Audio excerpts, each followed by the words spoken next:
Gente amada, gente querida, sejam todos muito bem-vindos a mais um encontro do Foco no Afeto Online.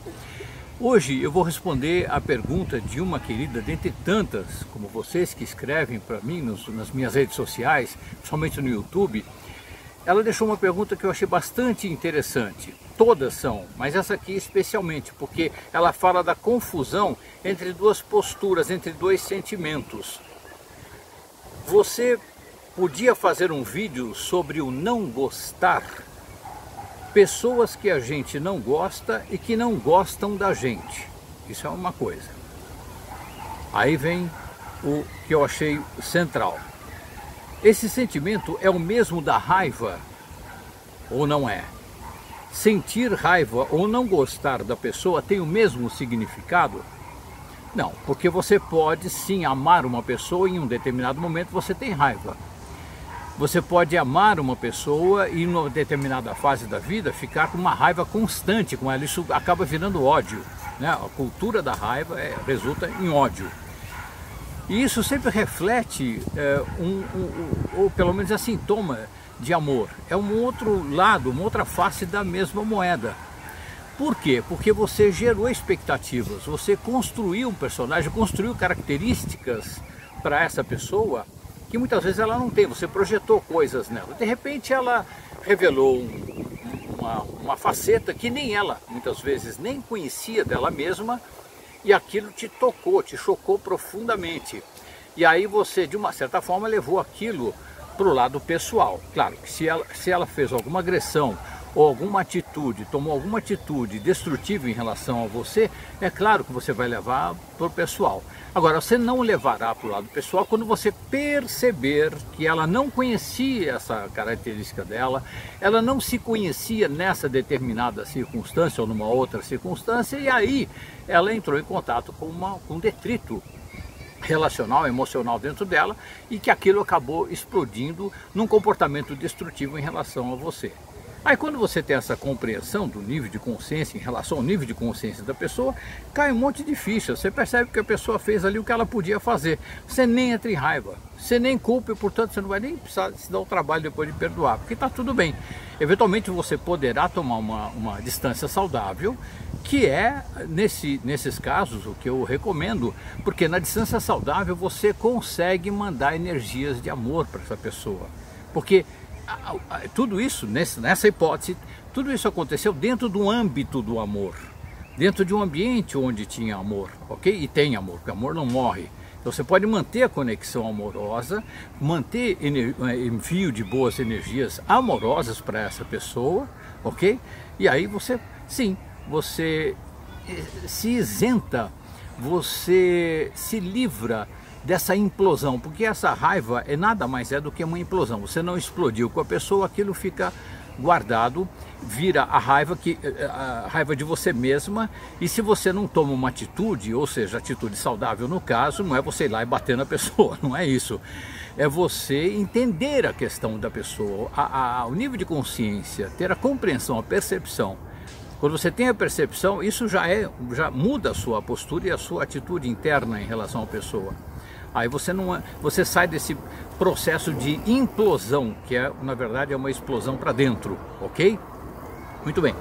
Isso aqui é referente à última parte. Isso que eu falei agora se refere à última parte da sua questão, que é sentir raiva ou não gostar da pessoa tem o mesmo significado? Não, não tem o mesmo significado. São coisas diferentes. Você pode não gostar de uma pessoa, você pode não ter simpatia, não ter afinidade com uma determinada pessoa, mas isso não implica em raiva.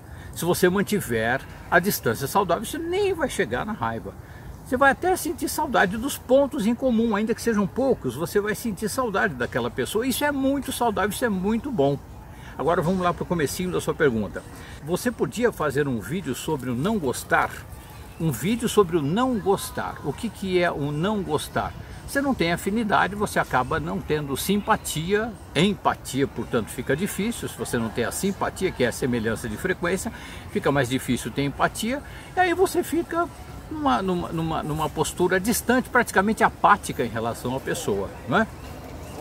Então, isso configura a causa do não gostar. Você pode não gostar também, eu não gosto porque a pessoa faz tais coisas, Mas o fazer tais coisas que você não gosta configura o nível de consciência em que ela está, o nível de percepção que ela está em relação às coisas, de um modo geral.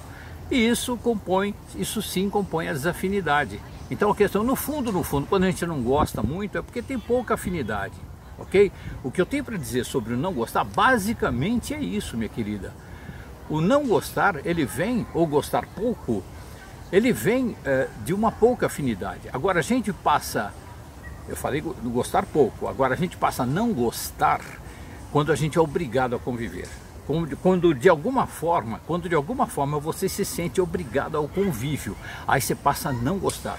Você passa de não gostar a desgostar. E você passa de desgostar a ter raiva da pessoa. Por quê?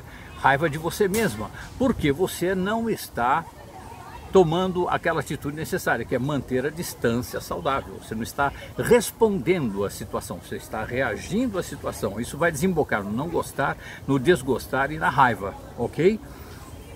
Aí outra pergunta é assim, esse sentimento é o mesmo da raiva? Não é o mesmo. Não gostar não tem nada a ver com raiva. Você tem todo o direito saudável de perceber que tem pouca afinidade e conviver pouco. Agora a raiva vem quando você força um convívio. E forçar o convívio, meu Deus do céu, minha nossa. Por isso que eu falo a respeito da distância saudável incansavelmente nos meus vídeos. A distância saudável é aquela da qual você consegue manter e mandar uma energia amorosa para aquela pessoa sempre. Porque não existe ninguém que mereça ser alvo do nosso ódio. Ninguém. E não é nem merecimento. Ninguém é passível de ser odiado por ninguém. A gente começa a odiar é uma situação de forçar o convívio. Isto é o fim da picada, isto que é o gerador de doença. Isso é gerador de uma série de detritos relacionais e, portanto, detritos emocionais. Percebe? Então, é por isso que eu achei a sua pergunta bastante interessante, que me dá a chance aqui de explicar uma série de coisas a respeito do não gostar, da raiva, da distância saudável e por aí afora. Ok? Então vamos dar uma conferidinha aqui se eu, pelo menos na minha percepção, respondi as suas questões, que são várias dentro de uma única pergunta. Você podia fazer um vídeo sobre não gostar? Sim, falei sobre não gostar aqui, isso é da natureza, a gente não tem tanta afinidade com a pessoa. E por forçar o convívio a gente começa a não gostar. Se está na distância saudável, você gosta, porque a distância saudável não permite que haja infortúnio, que haja incômodo, que haja invasão, ok? Pessoas que a gente não gosta e que não gostam da gente. Expliquei isso, a questão da afinidade e do convívio forçado. A gente acaba não gostando, acaba desgostando e acaba virando raiva, não é? Esse sentimento é o mesmo da raiva, aí está explicado também. A raiva vem quando há uma forçação de barra no convívio, ok? E sentir raiva ou não gostar de uma pessoa tem o mesmo significado? Não tem o mesmo significado. Se você não gosta de uma pessoa, é porque você está num convívio já que não é compatível com o grau de afinidade. Você tem uma afinidade pequena e está num convívio maior do que o que a afinidade permite ou sugere, ok? E sentir raiva quando você insiste no convívio, insiste naquela proximidade que é doentia para aquela relação, pelo menos naquele momento de vida entre você e a outra pessoa. Tá bom, minha querida? Essa é a minha resposta. Eu quero agradecer demais a sua pergunta, agradecer a todos vocês e deixar aqui para vocês um grande beijo com muito foco no afeto para todos nós.